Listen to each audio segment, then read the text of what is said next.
నమస్తే welcome to weekend exclusives. పిల్లలు అమ్మ చేయి విడిచిపెట్టి ఉండలేరు. అమ్మ నిమిషం సేపు కనిపించకపోయినా గుక్క పెట్టి ఏడ్చేస్తూ ఉంటారు. ఇది ప్రతి ఒక్కరి జీవితంలో జరిగే ఉంటుంది. కానీ తూర్పుగోదావరి జిల్లాలో మాత్రం తల్లి కొడుకుల ప్రేమ ఆశ్చర్యపరుస్తుంది. కొడుకు ఎక్కడికెళ్ళినా తల్లి అతడి వెంటే వెళ్తుంది. కొడుకు నడిపేది ఆటోనే అయినా కొడుకుని చూడకుండా ఉండలేక అతడితో పాటే రోజంతా అదే ఆటోలో తిరుగుతోంది. వినడానికి తల్లి ప్రేమ ఆశ్చర్యం కలిగిస్తోంది కదూ. మరి ఆ తల్లి కుమారుల ప్రేమ బంధాన్ని మనము చూసేద్దాం రండి. ఎవరో ఏదో అనుకుంటూ ఉంటారండి. మా అమ్మ నాకు కూడా ఉంటే ఆనందంగా ఉంటుందండి. పిల్లోడు ఒకసారి అంటాడండి, ఇంటికి దింపేనమ్మా ఏమనుకో అంటే దింపేస్తావా అని కాపాడుతాను అనుకోండి, వచ్చేయమ్మా అలాగైతే. పెళ్ళి అవునామండి, పిల్లలు ఉంటున్నామండి, వదలలేదు. వాళ్ళ నాన్నగారు ఉన్నప్పటి నుంచి కూడా వదలలేదండి.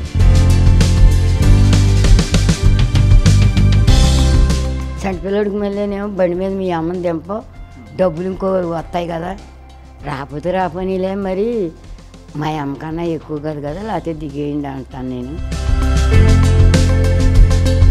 కడుపున పుట్టిన బిడ్డలంటే తల్లికి పంచప్రాణాలు. ఆశలన్నీ కన్నబిడ్డలపైనే పెట్టుకుంటుంది. తల్లి ప్రేమకు సాటి ఏదీ లేదన్నది జగమెరిగిన సత్యం. తల్లి ప్రేమకు సంబంధించిన మధుర జ్ఞాపకాలు ప్రతి ఒక్కరి జీవితాల్లో ఉంటాయి. ఇక పిల్లలు చిన్న వయసులో ఉన్నప్పుడే కాదు, వారు ఎదిగి 50 పదులు దాటినా కూడా తల్లి ప్రేమలో ఎలాంటి మార్పు ఉండదు. కొడుకును విడిచి ఉండలేకపోతుంది. కొడుకు ఆటో నడుపుతుంటే 80 ఏళ్లున్న తల్లి అతని పక్కనే కూర్చుని తోడుగా ఉంటోంది. కొడుకుని కంటికి రెప్పలా కాపాడుకుంటోంది.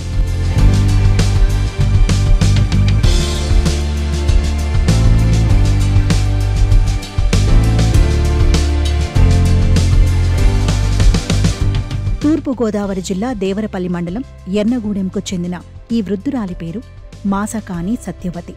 వయసు 80 దాటింది. నడకలో నెమ్మదిగా కాళ్లు కదిలినా తన కొడుకైన గోపీతో మాత్రం అడుగుకు అడుగు వేసి ముందుకు సాగుతోంది. గోపి వయసు 50 సంవత్సరాలు. ఆటో నడుపుతూ జీవనం సాగిస్తున్నాడు. అయితే ఈ ఆటో ఒక వాహనం మాత్రమే కాదు, ఇది తల్లి కొడుకుల అనుబంధానికి ఒక చిహ్నం, ప్రేమకు ప్రత్యక్ష సాక్ష్యం. గోపి వాహనం స్టార్ట్ చేసే ముందు చూసేది ఒక్కటే, తన తల్లి కూర్చొని ఉందా అని. వేళ్లు వణుకుతున్నా, నడక కష్టమైనా సరే కొడుకు ఎక్కడుంటే తాను అక్కడే ఉంటానని చెబుతోంది సత్యవతి. కొడుకు పక్కన ఉంటేనే సంతోషమంటోంది. అదే తన ఆరోగ్యమని చెబుతోంది. గత 10 సంవత్సరాలుగా ఇదే జీవనశైలి వీరిది. నా పేరు మాసుకొని సత్యవతి అండి. ఎర్నగూడెం అండి. 3 పిల్లలండి. 2 ఆడపిల్లలు, 1 అబ్బాయినండి. ఆడపిల్లలిద్దరికీ చేసేసానండి. ఆ అమ్మాయిలకి 2 3 పిల్లలు ఉన్నారండి. ఈ అబ్బాయికి కూడా పెళ్లి చేసిన 3 పిల్లలండి. అయితే ఈ అబ్బాయిని వదిలి నేను ఎక్కడ ఉండలేదండి ఎప్పుడును. ఎందుకంటే ఇంకా అబ్బాయి రోడ్డు మీద తిరుగుతాడు కదండి, రోడ్డు మీద తిరుగుతాడు. వాళ్ళ నాన్న లేరు, ఎవరో లేరు, పిల్లలేమో వెళ్ళలేరు కదండి, బళ్ళలోకి వెళ్ళిపోతారు కదా. నాకు వదిలి ఉండబుద్ధి అయితే కూడా వెళ్ళిపోతూ ఉంటాను. అందరూ ఎవరన్నా రైతులన్నా ఏమన్నా నవ్వుకుంటారంటే ఏమీ అనరండి. కూడా రాజమండ్రి వెళ్ళినా ఎక్కడికి వెళ్ళినా వెళ్ళిపోతానండి. మాపులైనా పోటాలైనా ఒకవేళ అర్జెంటుగా వాళ్ళు పర్వాలేదులే తీసుకురామని వెళ్ళిపోతాడు అనుకోండి, ఆ అబ్బాయి వాళ్ళు తీసుకుపోతారనుకోండి, వచ్చేదాకా అక్కడే కూకుంటానండి. మళ్ళీ వచ్చి బండి కారు కొట్టేదాకా చూసి అప్పుడు వచ్చి అక్కడికి వెళ్ళి బాబు కేకలేదని అంటానండి. అమ్మ అంత కంగారు పడిపోయావా, అర్జెంటుగా వెళ్ళిపోయానని చెప్తాడండి. అదండి. రోడ్డు అంటే అప్పుడు ఆయన డ్రైవ్ చేస్తుంటారు కదా, ఆయన సర్వీస్కి వెళ్తుంటాడు, ఇప్పుడు మీరు కూడా దేని వల్ల వెళ్ళాల్సి పడుతుంది అంటే వయసు రీత్యా మీరు కూడా చూడాలి కదా.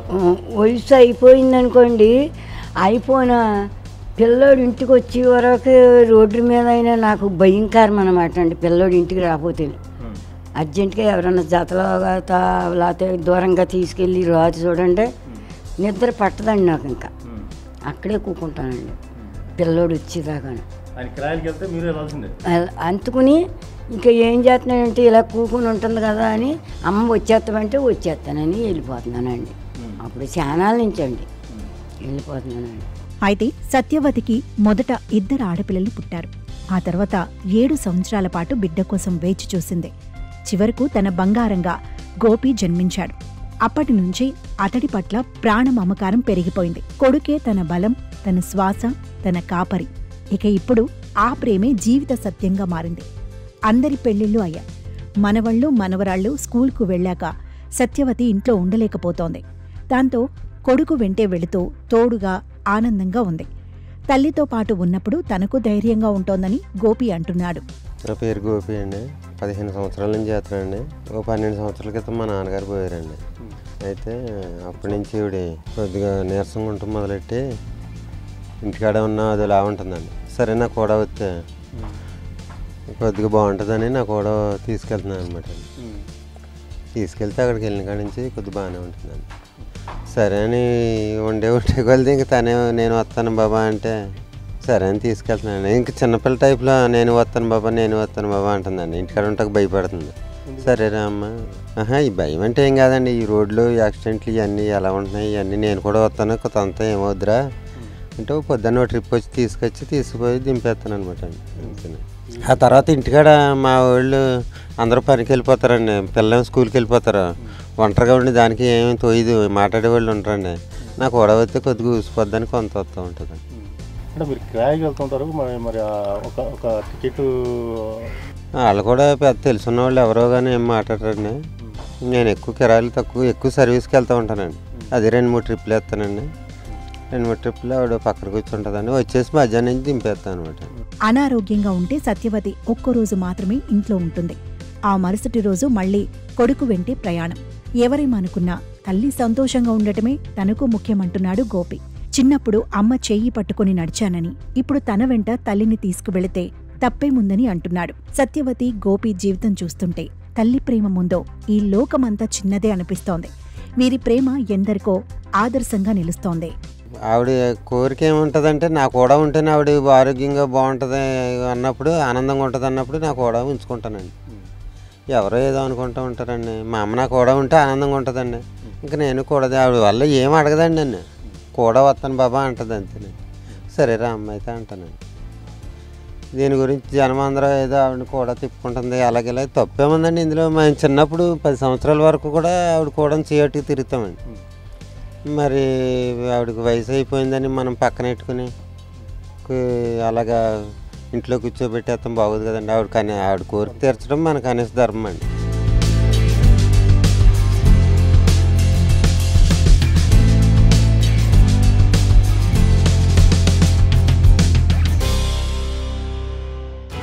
ప్రైవేటు విద్యా వ్యవస్థ వేళ్లూనుకుపోతున్న రోజులివి. విద్య అనేది వ్యాపారం అయిపోతున్న కాలం ఇది. దీంతో గవర్నమెంట్ స్కూళ్లలో రోజు రోజుకి విద్యార్థులు తగ్గిపోతున్నారు. కానీ ఓ గవర్నమెంట్ స్కూల్ పరిస్థితి మాత్రం చాలా డిఫరెంట్. ఆ స్కూల్లో అడ్మిషన్ దొరకడమే అదృష్టమని చాలామంది భావిస్తూ ఉంటారు. ఈ రోజుల్లో గవర్నమెంట్ స్కూల్కి ఈ స్థాయిలో ఆదరణ ఉండటం వెనుక చాలా పెద్ద స్టోరీ ఉంది. అదేంటో చూసేద్దాం రండి.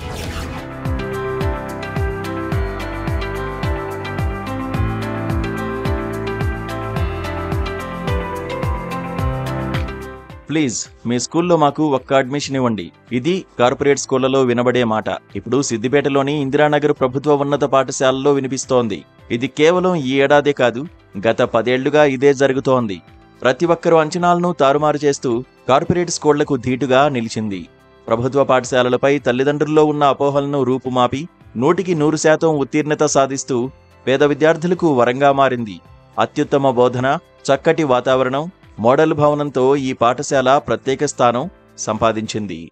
నేను ఈ స్కూల్లో చదువుకుంటున్నందుకు చాలా సంతోషంగా ఉంది. ఎందుకంటే ఎక్కడెక్కడ స్కూళ్ళల్లో వచ్చి ఇందిరానగర్లో చదువుతామని అంటుర్రు. వాళ్ళ పేరెంట్స్ కూడా చాలా మంది చూస్తున్నాం కదా, మేము చాలా మంది వస్తుర్రు.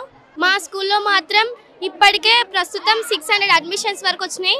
కానీ బయట స్కూళ్ళల్లో మాత్రం గవర్నమెంట్ స్కూల్ వాళ్ళే వచ్చి మా స్కూల్కి రండి అని అంటున్నారు. కానీ మా స్కూల్లో మాత్రం నో అడ్మిషన్ అనే బోర్డు పెట్టిర్రు. చాలా సంతోషంగా ఉంది. మా స్కూల్లో అడ్మిషన్స్ కోసం పిల్లలు చాలా మంది వస్తారు. 600 దాకా ఇక్కడ అప్లికేషన్స్ పెట్టుకుంటారు. 200 దాకా అడ్మిషన్స్ ఉన్నాయి. ఇక్కడ మేము ఒక టెస్ట్ కండక్ట్ చేస్తాం.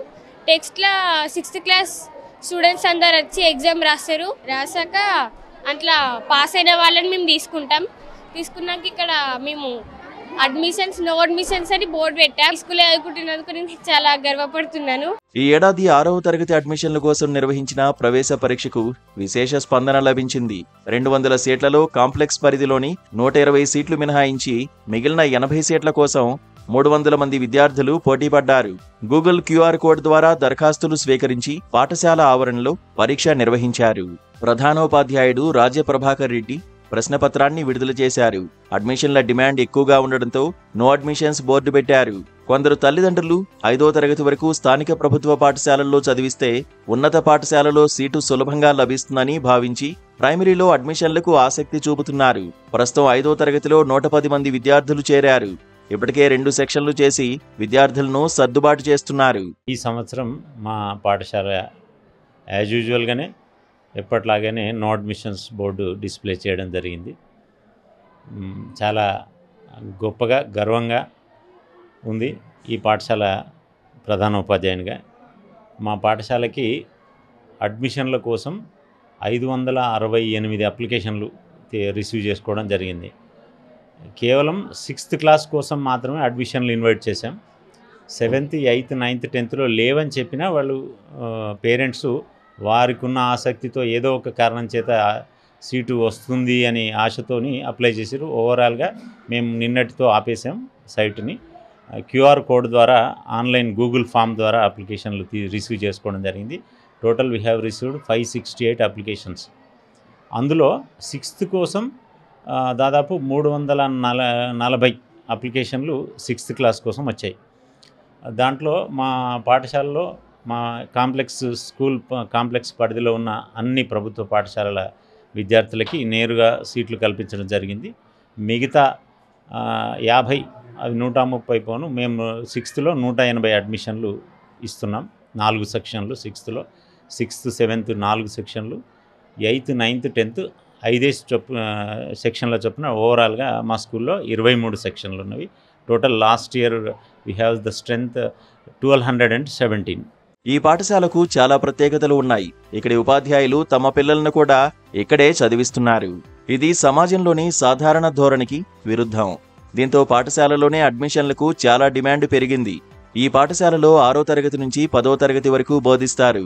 2015లో 30 మంది విద్యార్థులతో ప్రారంభమైన ఈ పాఠశాల ఇప్పుడు 1200 మంది విద్యార్థులతో 23 సెక్షన్లతో విస్తరించింది. Digital computer lab, science lab, library, robotics శిక్షణ, ఫ్రెంచ్, స్పానిష్ భాషల బోధనతో కార్పొరేట్ స్కూళ్లకు ఏమాత్రం తీసిపోని విద్యను అందిస్తోంది. జాతీయ, రాష్ట్ర స్థాయిలో ఎన్నో అవార్డులు సాధించిన ఈ పాఠశాల విద్యార్థులకు ఆటలు పాటలతో ఆహ్లాదకర వాతావరణంలో చదువు అందిస్తోంది. తల్లిదండ్రులు ఈ స్కూల్లో సీటు దొరకడం అదృష్టంగా భావిస్తున్నారు. చాలా రోజుల నుంచి స్కూల్లో అడ్మిషన్ కోసం చాలా తిరుగుతున్నాను. పేరెంట్స్ కూడా తిరిగాను, ఈసారి కూడా తిరిగాను, దొరకట్లేదు. మా ఇంటి స్కూల్ పక్క పంట పరడ కూడా కానుకొని ఉంటుంది ఇల్లు. ఇప్పుడు మా పాప 7th and 9th అవుతుంది. సీటు కోసం చాలామంది నేను వార్డ్ మెంబర్లతో, మన వాళ్ళతో, కమిషనర్తో, చైర్మన్తో కూడా నేను చేయించాను, కూడా దొరకట్లేదు. చాలా ఇబ్బంది అవుతుంది. సార్ నేను తిరగబట్టి ఒక 15 నెల రోజులు అవుతుంది. స్కూల్ స్టార్ట్ కాకముందు నుంచే మనం తిరుగుతున్నా కానీ దొరకట్లేదు. చాలా ఇబ్బంది ఉన్నది. అయితే స్కూల్ బాగుంటుంది, స్టడీ బాగుంటుంది, వాతావరణం బాగుంది, ఎడ్యుకేషన్ మంచిగా ఉందని చెప్పేసి, ఇక్కడ స్టడీ బాగుంది, ఎడ్యుకేషన్ మంచిగా ఉందని చెప్పేసి మనం తల్లిదండ్రులు కూడా చాలామంది నాతో పాటు మస్తు మంది తాపతే పడుతున్నారు సీట్ కోసం.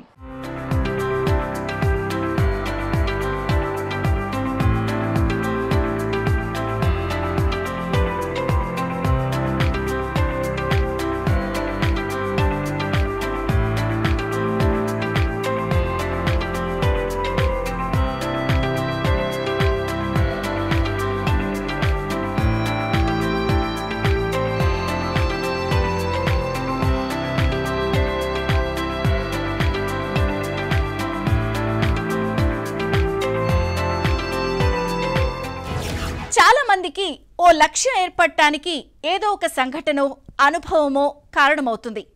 అది ఒక కలలా మారుతుంది.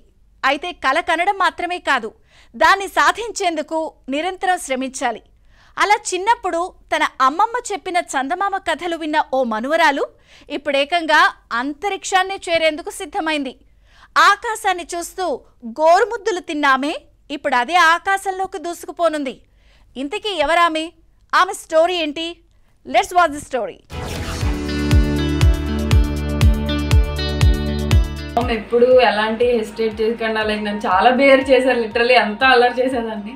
అదంతా మా అమ్మమ్మ అలా బేర్ చేస్తూ వచ్చి ఎన్ని దెబ్బలు తిన్నాను. బట్ ఈరోజు ఇలా ఉన్నానంటే షీఈస్ ద ఓన్లీ రీజన్. చిన్ననాడు ఆకాశం వైపు చూపిస్తూ అమ్మమ్మ చెప్పిన చందమామ కథలే ఆమెకు అంతరిక్షంలోకి వెళ్లాలన్న స్ఫూర్తిని నింపాయి. అదే లక్ష్యంతో చిరుప్రాయం నుంచే ప్రయోగాల వైపు తన జీవితాన్ని మళ్లించి మరపురాని లక్ష్యాన్ని సాధించబోతోంది.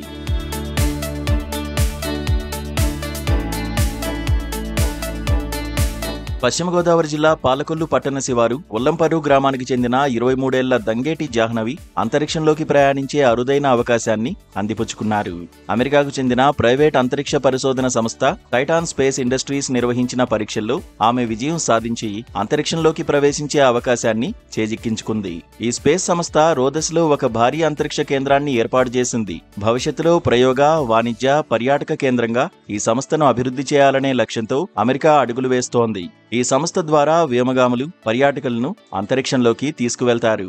2029లో నిర్వహించే అంతరిక్ష యాత్ర బృందంలోకి భారత్ నుంచి ఎన్నికైన ఏకైక మహిళగా జాహ్నవి నిలిచారు. ఇందుకోసం అమెరికా ప్రతినిధులు నిర్వహించిన పలు రకాల పరీక్షల్లో జాహ్నవి విజేతగా నిలిచి అంతరిక్ష యాత్రకు ప్రయాణం కాబోతున్నారు. ఈ మేరకు ఇక నుంచి అమెరికాతో పాటు ఇతర దేశాల్లో ఆమె 3 సంవత్సరాల పాటు ప్రత్యేక శిక్షణ పొందనున్నారు. ఇందుకు సంబంధించిన వివరాలు అధికారికంగా అమెరికా త్వరలోనే ప్రకటించనుంది.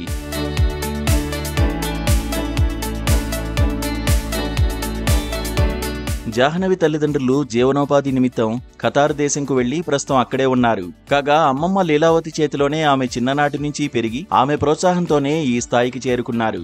జాహ్నవి 2021వ సంవత్సరంలో NASA international air and space program కూడా ఎన్నికయ్యారు. చిన్నప్పటి నుంచి కఠోర దీక్ష ఫలితంగా ఆమె కలలుగన్న అంతరిక్షంలోకి త్వరలోనే జాహ్నవి అడుగుపెట్టనున్నారు. అంతరిక్ష పర్యటన యాత్రకు భారత్ తరఫున ఎన్నికైన ఏకైక యువతిగా ఆమె దేశ గౌరవాన్ని మరింత పెంచారు. చందమామ కథలతో ఆరంభమైన ఆమె కళ ఇప్పుడు అంతరిక్షంలోకి యాత్రగా మారింది. జాహ్నవి భారతదేశ గౌరవాన్ని నింగిలోకి తీసుకువెళ్లేందుకు సిద్ధమైంది. చందమామను తాకుతానని చెప్పాను కదా అమ్మమ్మ అని ఆమె గర్వంగా నవ్వుతున్నారు. This is Jahnavi Dangeti and I'm from Palakol, west Godavari, Andhra Pradesh. Since my childhood నాకు స్పేస్ అంటే చాలా ఇంట్రెస్ట్ ఉండేది. ఆ ఇంట్రెస్ట్ స్టార్ట్ అవ్వడం మా అమ్మమ్మ అని చెప్పొచ్చు. ఆమె చెప్పే bedtime stories and fairy tale stories వల్ల అబౌట్ మూన్. అదే ఒక చిన్న ఇంట్రెస్ట్లా స్టార్ట్ అయ్యి it became my passion. I studied up to 10th at Montessori's English medium school. Inter first year and second year Aditya పాలకొల్లో చదివాను. విన్నింగ్ ఆర్ లూజింగ్ ఈ secondary I used to participate and ఏదో ఒక ప్రైజ్ అయితే వచ్చేది, like second or first. And firstly ISRO world space వీక్లో నాకు చీరాల్లో ఆపర్చునిటీ వచ్చింది. నేను అప్పుడు పార్టిసిపేట్ చేస్తే అరౌండ్ 2000 ప్రాజెక్ట్స్లో I won first prize and then I won NASA people choice award for NASA hackathon 2020. I work on several projects and also research paper. This all just helped me to build my skill stronger. అలా ఒక్కొక్కటి start చేయగా I got to know about this opportunity by a Mexican friend.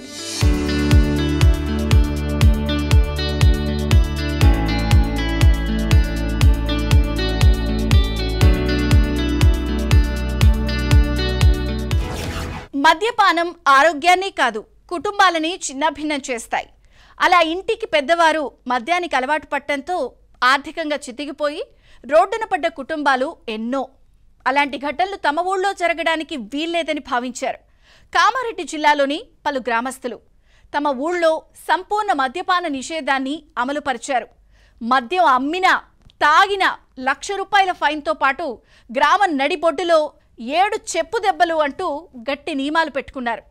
ఆ వివరాలేంటో ఈ స్టోరీలో తెలుసుకుందాం.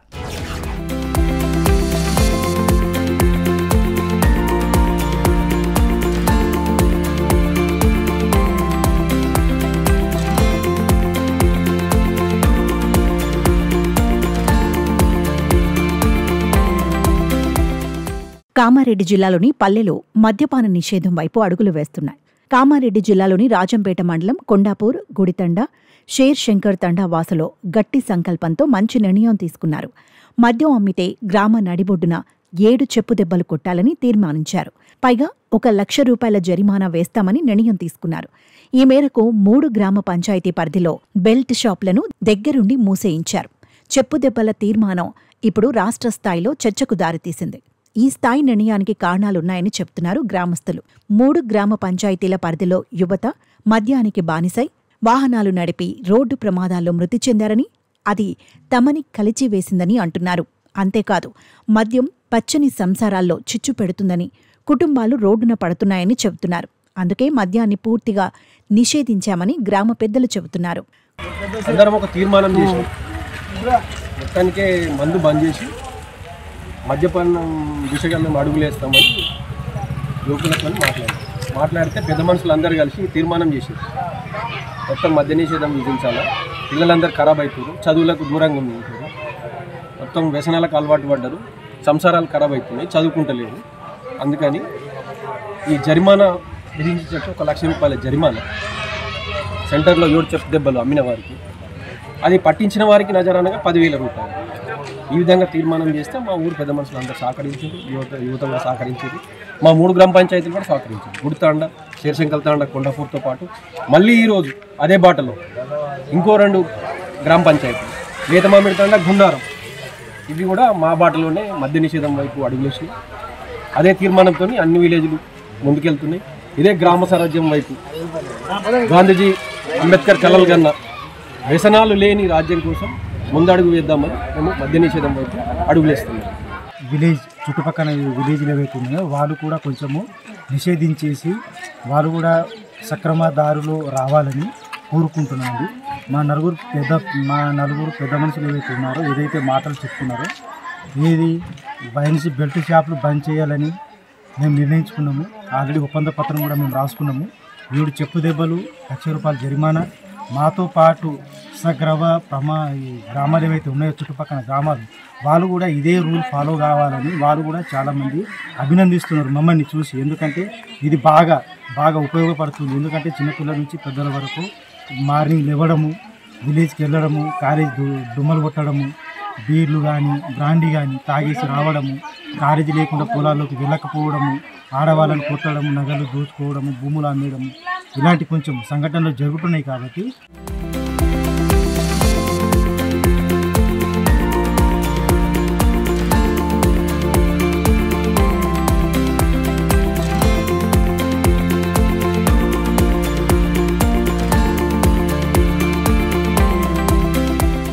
కొండాపూర్ పరిధిలోని 3 గ్రామాల్లో గ్రామస్తులు, యువత, మహిళలు తీసుకున్న నిర్ణయంతో మద్యం అమ్మకాలు పూర్తిగా నిలిచిపోయాయి. గ్రామస్తుల సంచలన నిర్ణయంతో మందుబాబులకు షాక్ తగిలినట్లయింది. కానీ ఇది మంచి ఫలితాన్ని ఇస్తున్నట్లు చెబుతున్నారు. గ్రామంలో కొద్ది రోజులుగా ప్రశాంతత నెలకొందని గ్రామస్తులు చెబుతున్నారు. గ్రామాభివృద్ధి కమిటీ చేసిన తీర్మానం ఉల్లంఘిస్తే 1 లక్ష జరిమానాతో పాటు కఠిన శిక్షలుంటాయంటున్నారు. ముఖ్యంగా ఎవరైనా మద్యం విక్రయించి పట్టుబడితే చెప్పుదెబ్బలు తప్పవని హెచ్చరిస్తున్నారు. గ్రామంలో ప్రశాంతత కాపాడేందుకు మాత్రమే ఈ నిర్ణయం తీసుకున్నట్లు చెబుతున్నారు. మందు అమ్మిన వారికి 1 లక్ష రూపాయలు దండుకు 7 చెప్పు దెబ్బలు, కొన్న వారికి 7 చెప్పు దెబ్బలు, అలా నిర్ణయం తీసుకొని చేయడం జరిగింది. ఎందుకంటే యువత తప్పుదారిన పోయి ఎడ్యుకేషన్లో దెబ్బతిని మద్యం వైపు పోయి రోడ్డెక్కి సంసారాలన్నీ ఖరాబ్ అవుతున్నాయి, స్టడీలో దెబ్బ తీసుకుంటారు. అలా ఆలోచన చేసి ప్రతిదీ దృష్టిలో పెట్టుకొని పెద్ద మనుషుల సహకారంతో ప్లస్ యూత్ కూడా సహకారం ఇచ్చింది. ఇప్పుడు మాకు వారం రోజుల నుంచి ప్రశాంతంగా ఉంది, ఎలాంటి అది లేదు. మమ్మల్ని చూసి ఇంకా 10 గ్రామాలు ఇదే దారిలో నడవాలనే ఆలోచనతో వాళ్ళు కూడా కట్టుబడులు నేర్చుకుంటున్నారు, రాసుకుంటారు. మాది రాజంపేట మండలంలోని గుడితాండ జీపీ.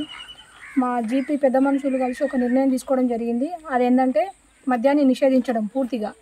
ఎందువలన తీసుకోవడం జరిగిందంటే మన చదువుకునే విద్యార్థులు కానీ పెద్దలు కానీ అందరూ మద్యానికి బానిసై వాళ్ళ కాపురాలను పాడు చేసుకోవడము, చదువు పైన ఇంట్రెస్ట్ లేక చదువుకోకపోవడము, పెళ్ళైన వాళ్ళు కూడా మొత్తం మద్యం తాగేసి వచ్చి భార్యలను కొట్టి ఉన్న భూములు అమ్ముకొని ఇక్కడ ఉపాధి లేక ఆత్మహత్యలు చేసుకోవడము, అలాంటివి మళ్ళీ భార్య పిల్లలే కష్టపడి వాళ్ళని పోషించడం జరుగుతుంది. ఇవన్నీ దృష్టిలో పెట్టుకొని ఏంటంటే మా పెద్ద మనుషులు మద్యాన్ని పూర్తిగా నిషేధించడం జరిగింది. ఎవరైనా సరే తెలియకుండా మద్యం అమ్మినా వాళ్ళకి 1 లక్ష రూపాయల జరిమానా, 7 చెప్పు దెబ్బలు కొట్టడం జరుగుతుంది. ఎవరైనా దొంగచాటు ఎవరైనా మద్యం అమ్మితే అది చూసి ఎవరైనా పెద్ద మనుషులకు తెలియజేస్తే వారికి 20,000 రూపాయలు పారితోషికం ఇవ్వడం జరుగుతుంది. ఇదే విధంగా మా జీపీ తీసుకున్న నిర్ణయం ప్రతి మండలంలోని ప్రతి గ్రామం తీసుకుంటే ఎన్నో కుటుంబాలు బాగుపడతాయని చెప్పేసి నా యొక్క మనవి. ఇక మద్యం అమ్మే వ్యక్తులను పట్టించే వారికి నజరానా సైతం ప్రకటించారు. మద్యం సమాచారం ఇస్తే 10,000 రూపాయలు అందిస్తారు. కొండాపూరు పరిధిలోని 3 గ్రామ పంచాయతీలో మద్య నిషేధం ప్రకటించిన తర్వాత ఆ గ్రామాలను ఆదర్శంగా తీసుకుని మిగతా చుట్టుపక్కల గ్రామాలు కూడా అదే దిశలో పయనిస్తున్నట్లు తెలుస్తోంది.